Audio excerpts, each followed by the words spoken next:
I'm Mark Aramian. And I'm Veronica DePippo, and we're Crunch Entertainment, a multi-award-winning production company. We're currently crowdfunding a movie that will have a powerful impact on our culture. It's called He Named Him Adam, and it's based on the inspiring true life story of Regina Block. There was no discussion of options other than abortion. There was no discussion of, any kind of emotional issues. I really thought that it was just going to be something just simple, but that's not what happened. Regina's abortion was traumatic. She started to develop signs and symptoms resembling post-traumatic stress disorder. But I started eating. I think I was just basically numbing the pain.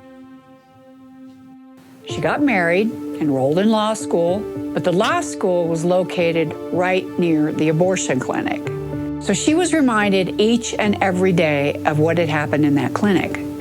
This started to overshadow her life, and ultimately ending her law school ambitions. And then, when her marriage was on the brink of collapse, she discovered that she was pregnant again.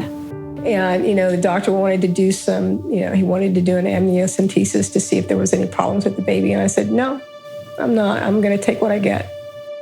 She was perfectly healthy. She was just beautiful. And I was in love immediately. And I remember saying a blessing over her and just thanking God for her. Though her marriage ended, she was able to experience a different kind of love. And yet, there was still something in the way. Every milestone in her life, all I could think about was the child that I didn't allow this to, happen for.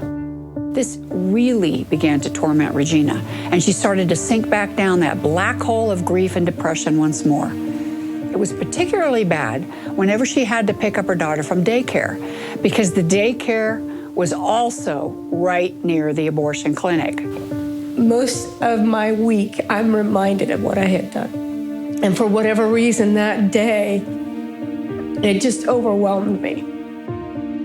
I just remember thinking, I can't live. I don't want to live. She was driving by the abortion clinic one day and a truck was coming the other way. She was so overwhelmed by her grief, she almost ran into it head on. What saved her was her 4-year-old daughter's voice coming from the back seat. All of a sudden, my child's voice in the back seat of the car said, Mommy, I had a dream about my brother. So I swerved back over into my lane, of course.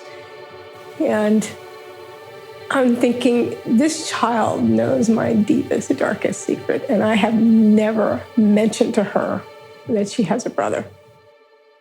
The first thing I said was, tell me about your brother. And she told me about her brother.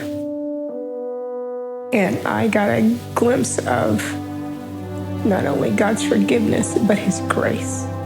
Because he didn't have to reveal any of that to me. We can bypass the studio system, finance this film with your help, and bring it to the world to see. If you want to help us change the hearts and minds of so many, please donate. Any size donation is welcome.